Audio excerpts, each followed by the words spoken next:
podcast.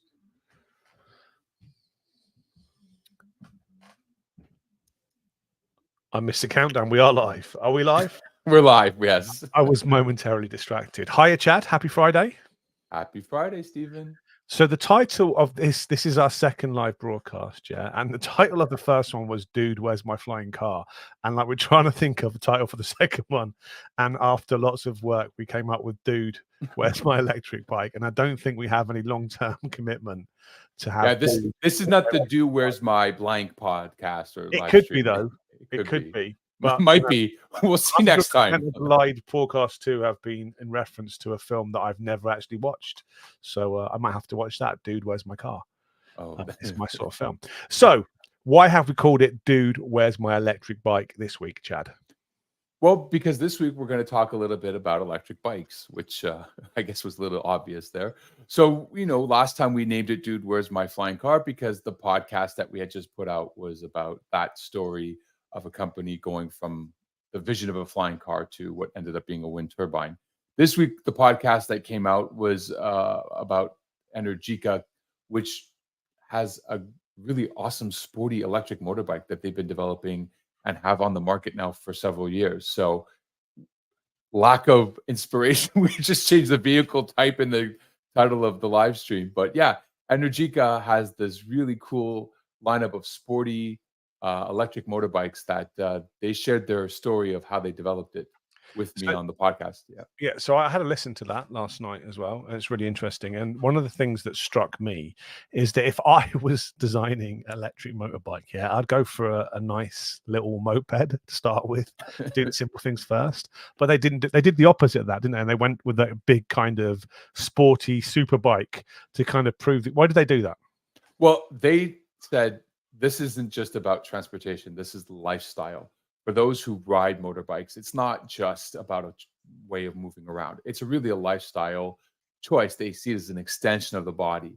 And, sporty petro head motorbike riders aren't looking for just a simple little ride. They're looking for something that gives them speed, the maneuverability, all the things that make riding a bike like that fun. So they went after that market because they want to be what they call apostles of change. So they said, hey, if we can get the most ardent fans of petrol or gas power, gas motorbikes to go for our electric motorbikes, we're doing something right here. We've tapped into the feeling that they want in riding their bikes, and that's kind of what drove them to go that route first. They've extended their lineup now. They have more than just that one style, but that's where they went first because they're like, let's go for the core of what makes a motorbike fun to ride. So sporty, the balance and all that, handling turns.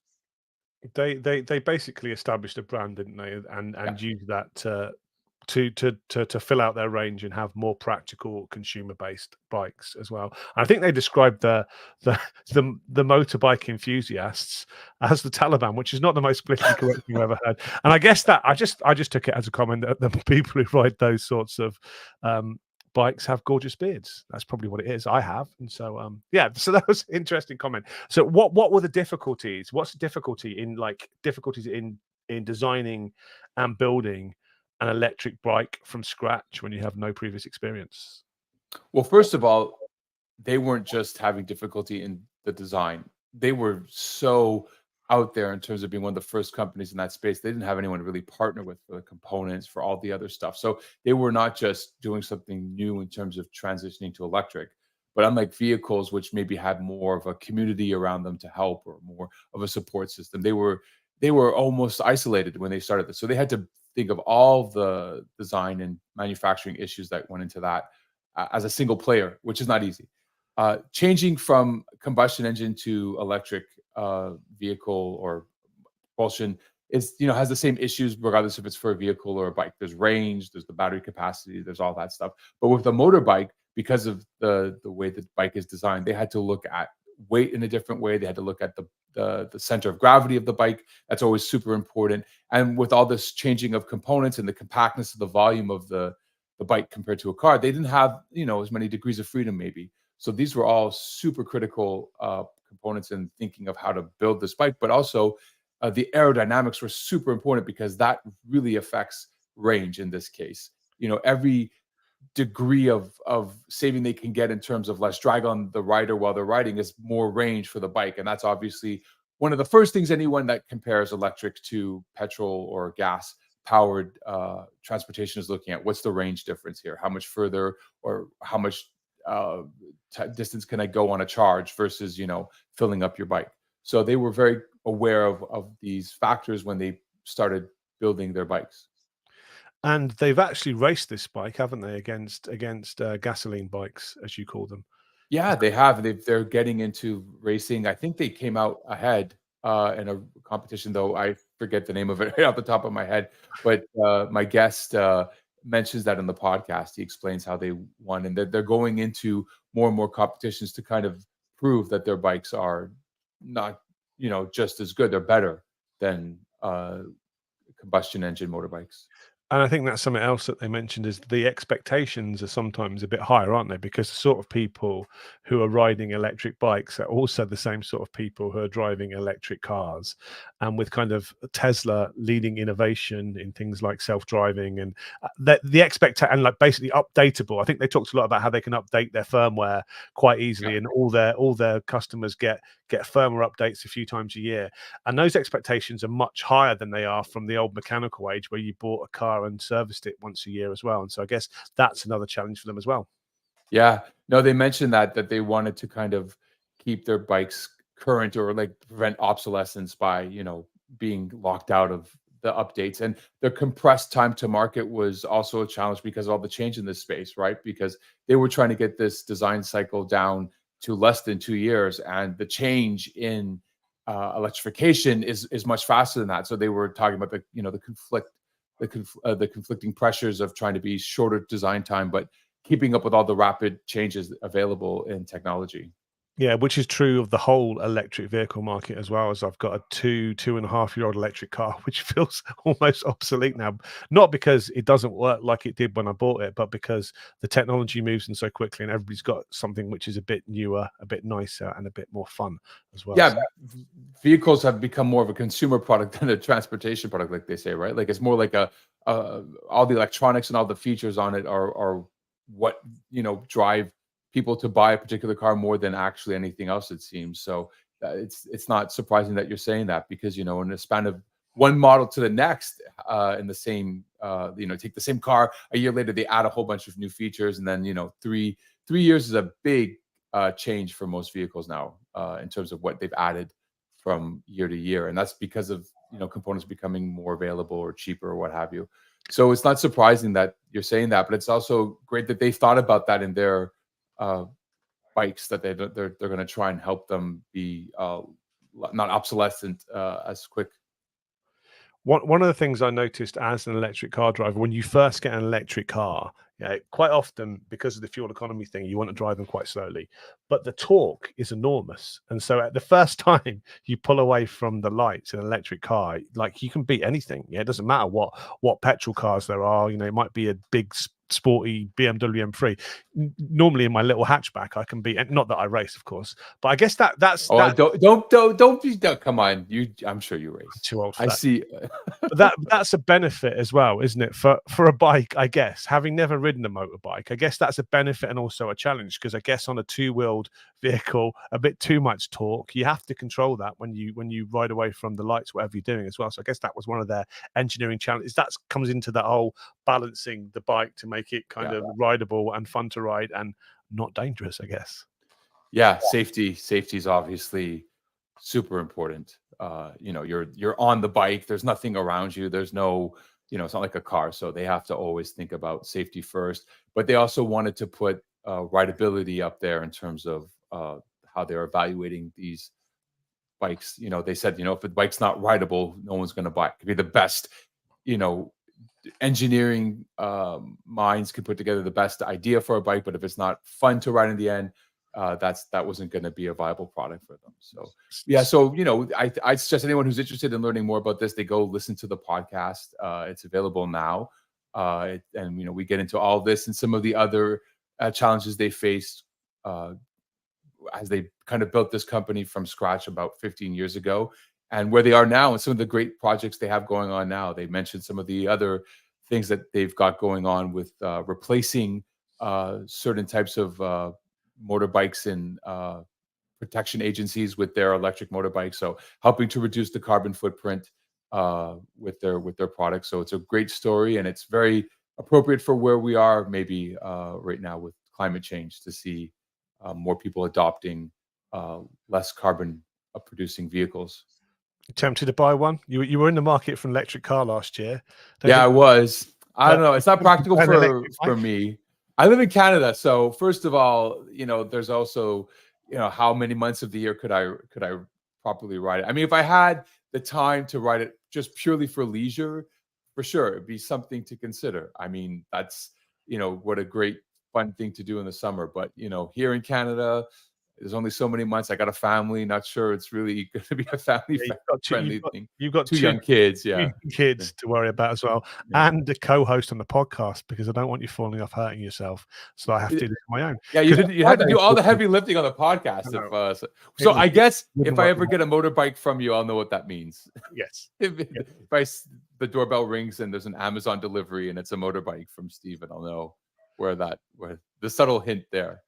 So one of the things we try to talk about in this live stream isn't just the podcast, but what's been maybe happening in the world, especially as it maybe relates to engineers and everyone involved in our space. And there's been a couple of things that happened this week. One thing that we landed on in a way that we thought would be fun to talk about is the whole controversy with the Kate Middleton picture. Not because that's very engineering, but the question is the distrust that we see in the public Discord, is there any relation to AI and the rise of deep fakes and the response to that picture? Well, given the core story has centered on a photograph which has been, I think, badly edited, hasn't it, by Photoshop? I couldn't tell, but if you look closely, people have found all the clues. So perhaps they could have done a bit better with a bit more. Maybe AI could have done better. Yeah. I mean, it helps me a lot when I'm providing the artwork for these lives, or whenever I need to find artwork these days. Going on to AI generating algorithms. Even in Photoshop now, you did ask me originally, can you put a picture of me and you on a motorbike? And I was going to try, but didn't get around to it. Maybe we'll do that next time. But yeah, so AI is a huge thing. That whole story, you made me listen to a podcast, a Canadian podcast about it. And I was gobsmacked about all the conspiracy theories. It hadn't really reached me as well. So, I mean, if you'd asked me, so I'm English, yeah. I've met several members of the royal family relatively recently. But if you'd asked me like a week ago who Kate Middleton was, I'd had to think really hard, and I probably would have thought she was an actress.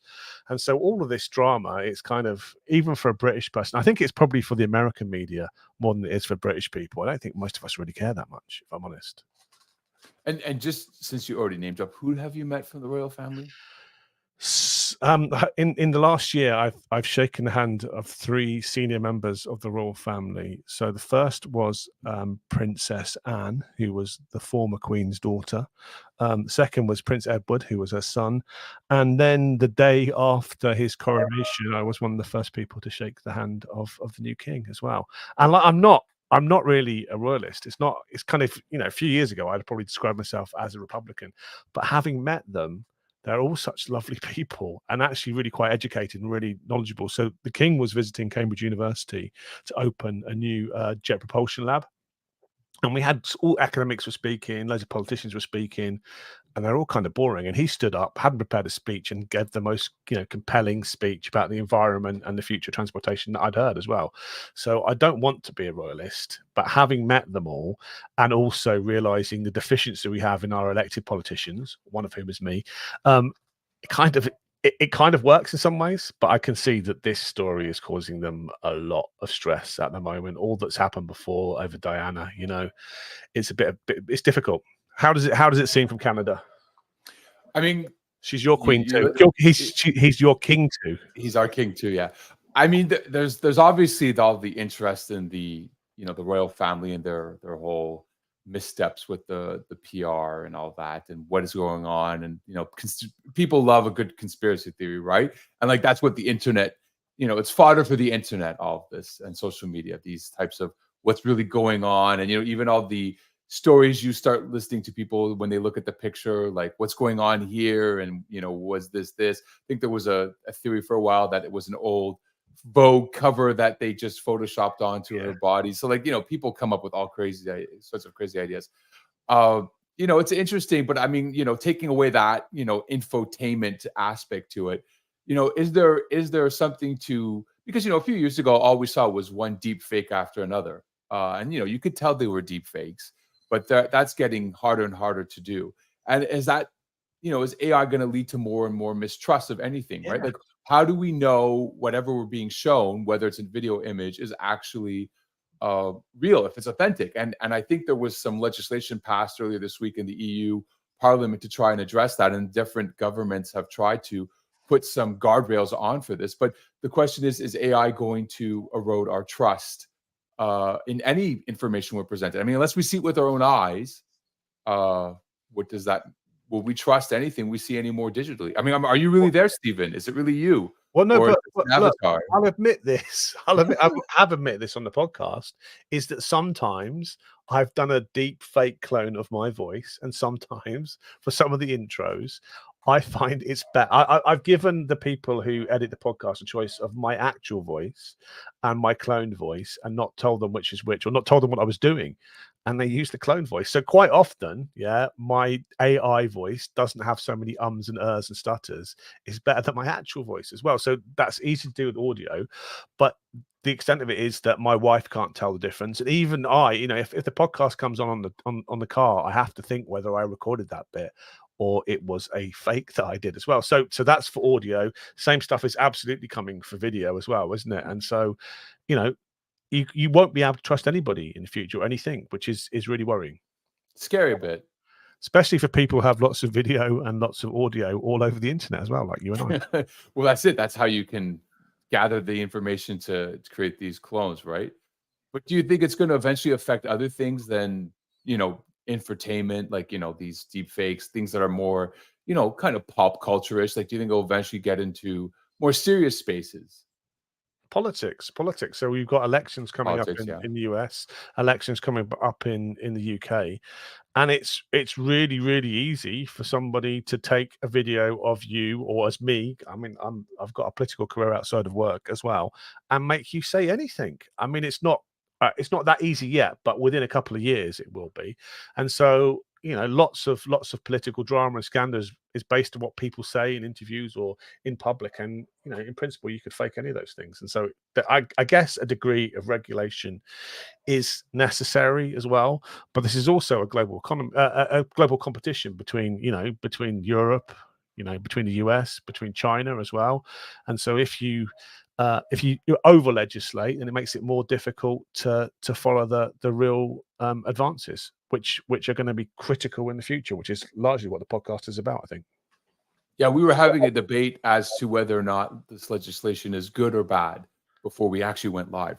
We have slightly different views, I think, on that in terms of how important is legislation. You feel legislation is going to stifle the development of AI in some ways, that it's going to maybe contain it or slow down its progress. Yeah, it does. It does. I mean, so one of the things I'm quite passionate about is nuclear power, and like, you can't build nuclear power plants because of the cost of fulfilling the safety legislation, because of things like Fukushima and because of Chernobyl and 3 Mile Island. Yeah, but actually, that legislation is far more serious than those events actually warranted. I know they're all horrible, but actually, number of people who died per gigawatt hour of electricity produced is relatively small, and so we can't have cheap electricity from nuclear because of over legislation, and instead we end up burning coal, which does kill more people. And sometimes you come to the wrong places as well. So AI is a tough one, isn't it? And it's all moving so quickly in so many different directions that it's difficult to know what the future looks like. Which is, again, but are we burning coal because we're lazy and we didn't do the work, right? Like, I think that it's a good thing that there's regulations around nuclear, not just nuclear energy, but nuclear technology, right? Like, in the wrong hands, it could be devastating. And if it's not managed properly, even when you're trying to do something useful with it, like generate power, well, if it's not properly maintained and regulated, then you could still have horrible natural disasters. And instead of doing the hard work and figuring out how do we harness this energy, yet have the balance of proper regulations in place to make it, a win-win, like clean energy and regulated. We kind of just did the lazy thing and said, okay, well, you know what, this is too hard. Let's just rely on other energy sources that don't require that much work, and we'll burn coal, we'll use other fuels, and chug along with that. We didn't do the hard work there, I think. And I think with AI, it's hard. It's even harder because the different ways it could impact society, right? It's not just one area. I mean, this could be used in all sorts of nefarious ways, and you can listen to all sorts of different people on the internet give their 2 cents take on what AI could do if you let it run untamed. But I think there is need for regulation. The question is, what's the smart regulations we need? What's the smart way to do? Like, for example, there's talk of having videos with the sort of like hidden code or sort of like watermark inside that you can always distinguish between a video that's authentic and hasn't been edited, right? Which goes back to the whole thing that started this conversation. That picture that was given to the Associated Press and other media outlets, they had to issue a kill order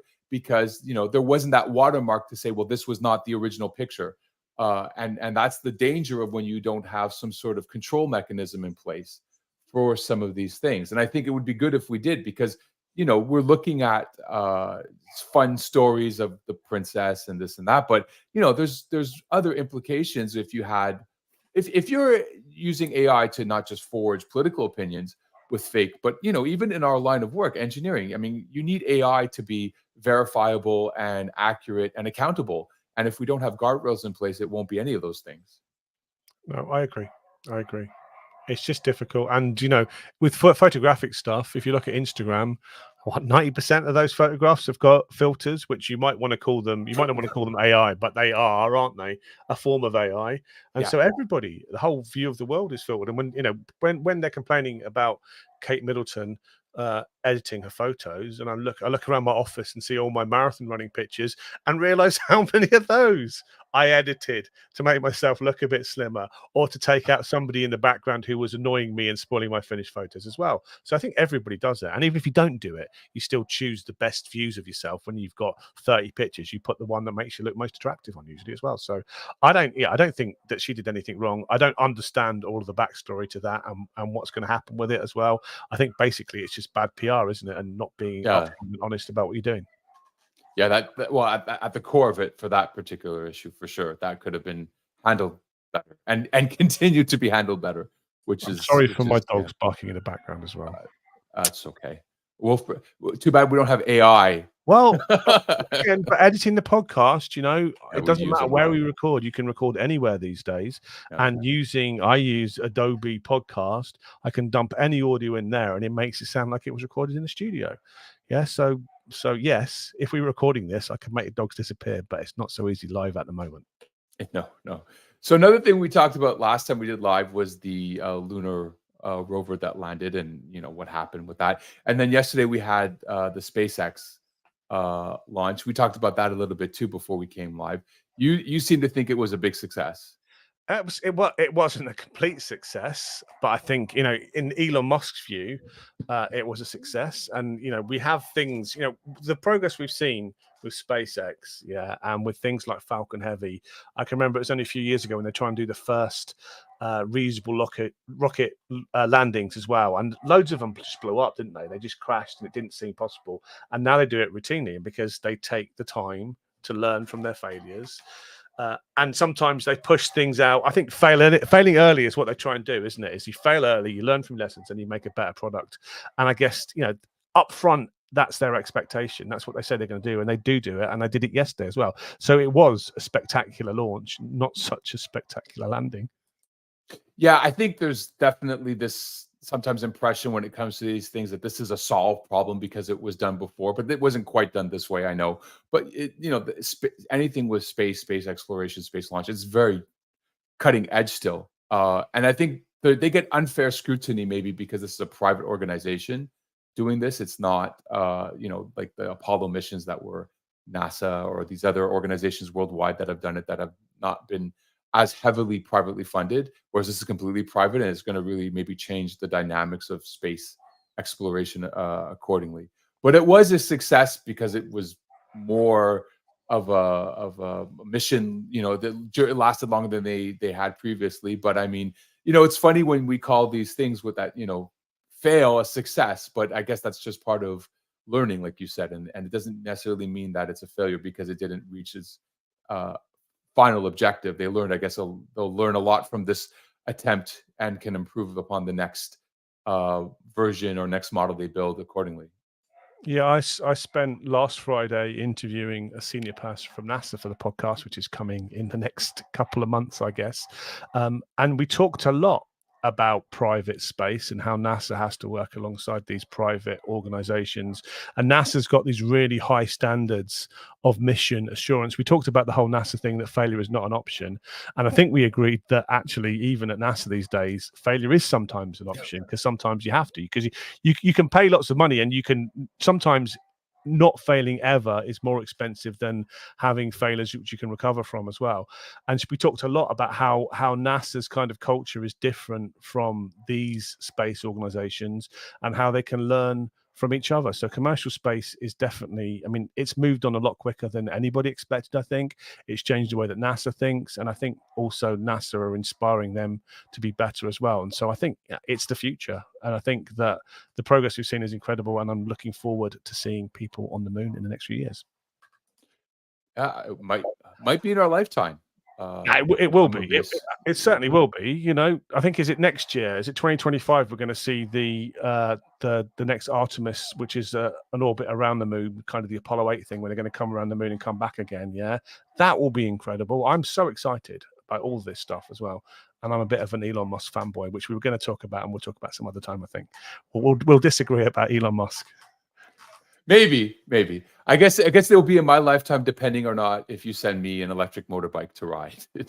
My lifetime. I'd go on a SpaceX rocket and go on a motorbike, if I'm completely honest. Really? So you trust the space? Oh wow. Okay. I'm not going on motorbikes. I don't do motorbikes or helicopters.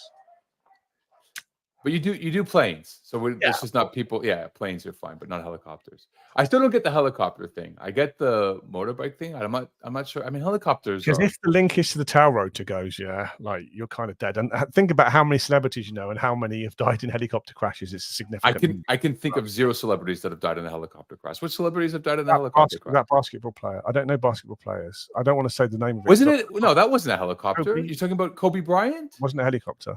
Wasn't that like a small plane? Okay, lots of British celebrities. This is why we have to prep more. We can't go into these. Let's not discuss who died in helicopters. Right, what's coming up next? You tell me, because it's you that's coming up next. Who are you talking to next on the podcast, Stephen? I'm completely out of link. So next is a guy called Gabriele Pozzetti, who is working now for kind of a metal processing company, but he left a good career in CFD. To take over their AI implementation for their business. And so we have a good conversation about the skills that you need to do to put an AI strategy in place, and how similar those are to CFD and numerical engineering, simulation engineering, what skills we have to learn, and what they can learn from us as well. So it's a really exciting conversation about, not just dabbling in AI, but putting a full AI strategy in place. And he has some good advice to everybody who's taking that journey. So it's also me. After that, it's also you. Yeah. So I look forward. So we'll be doing this again in 2 weeks, and that's when that episode will have been out. And I look forward to talking to you next time. The last couple of times it's been you asking me. I look forward to asking you about. I think I've got the next two. Dude, where's my AI? I was going to say that's probably what it's going to be called. I hope not. I think we have a 2-week challenge to come up with a better name than that. Well, and 4 weeks after that, our guest is female. So the dude, where is mine, might not work so well. I guess it's me talking to you as well. So next one is Joanna Pena Bickley as well, who's described as the mom of Alexa. So she was involved with the Alexa AI project as well. She's also got a new startup. And again, she talks a lot about generative AI, talks about how generative AI doesn't have an ego. And we philosophize about the future of engineering, design, and AI again. So there's lots of AI stuff coming up on the podcast as well. Yeah, well, that's one of the big themes we'd like to talk about. I mean, it's changing almost week to week. I mean, it probably changed since the beginning of this live stream in terms of what AI can do. That's how fast it's happening. No, before we finish, can I just suggest? Look, I've got some comments. So our friend Jane doesn't do helicopters. But I was gonna actually bring that up. You beat me to it, but would you care to comment on the second part of that, Stephen? Like, you keep turning it down. How many helicopter rides have you been offered? I've never. I did. So we were in Okay. Vegas on holiday a while ago, and I did think about taking a helicopter along the Grand Canyon as well, but I decided not to. I'll probably go on one day, but it's something I've never done and never really chosen to do so far. Also, one of my friends, Dan, helicopters have a ridiculously high chance of crashing.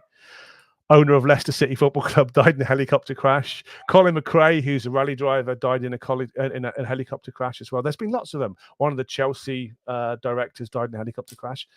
It's based on empirical evidence. It's not just silly prejudice against helicopters. I guess we have a different definition of celebrity. I don't know. I'm sure they're very. I mean, I across the pond, I can't say I've heard of those incidents. Not to diminish their celebrityhood or the tragedy of what happened, but it's not. If you say name of someone that died in a plane crash or someone that died on a ski accident, I could think of.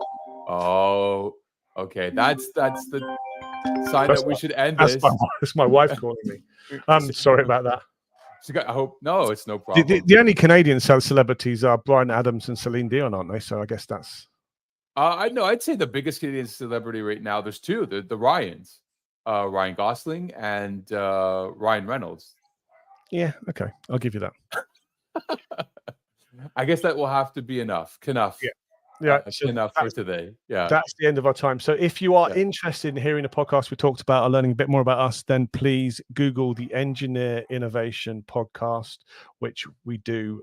We both work for Siemens, and unless we get lots of viewers, what more importantly at the moment is we've got quite a lot of listeners, but getting likes and follows. So if you could subscribe to our podcast, even if you don't really listen to it, we'd be really grateful.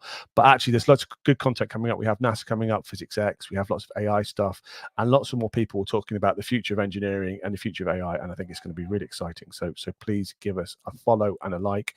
And thank you for listening to this broadcast. Bye. See you in 2 weeks. Bye.